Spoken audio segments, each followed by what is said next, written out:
ఆ పని ఇప్పుడే త్వరగా చేయమని వాక్యం వచ్చిందంట. ఏం పని? ఆ పని త్వరగా చేయమంటున్నాడు అని చెప్పేసి మరలా మూసేసి మళ్ళా తీసి కళ్ళు మూసుకొని మళ్ళా తీసేస్తే ఏదో ఇస్త్రీయత్తు ఉరి పెట్టుకొని చనిపోయింది. ఉరి అంటే ఆ పని ఇప్పుడే త్వరగా చేయమంటే ఇదే ఉరి పెట్టుకొని చనిపోమనే. ఇస్త్రీయత్తు ఏమయ్యాడు?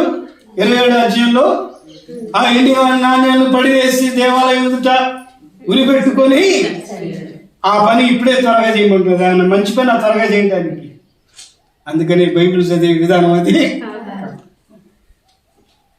వాక్యం మీద ఇంట్రెస్ట్ కలిగి ఉండాలంటే మత్తయి సువార్త నుండి చదువు వస్తే చదవండి, లేదా పిల్లల చేత చదివించుకోండి. ఇక్కడ ఎంత అద్భుతమైనటువంటి మాట అంటే, నీ వాక్యమే నన్ను బ్రతికించుతున్నది, అది బాధలలో నాకు నెమ్మదిని కలిగిస్తున్నది. నెమ్మది కలుగుతుంది. మనుషుల మాటల ద్వారా నెమ్మది కలగకపోక నీ గాయం ఎక్కువ అవుదేమో, కానీ దేవుని మాట ద్వారా మాత్రం నీకు ఖచ్చితంగా నెమ్మది కలుగుతుంది, నెమ్మదిస్తుంది. ఒకసారి ఇది కూడా ట్రై చేసి చూడండి. బాధలలో దేవుడు నీకు నెమ్మదిని కలగజేస్తాడు.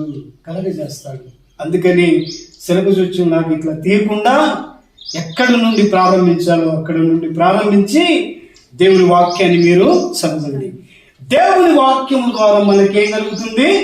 నెమ్మది కలుగుతుంది, సమాధానం కలుగుతుంది, సంతోషం కలుగుతుంది. అందుకని ఇక్కడ అంటాడు, నీ వాక్యమే నన్ను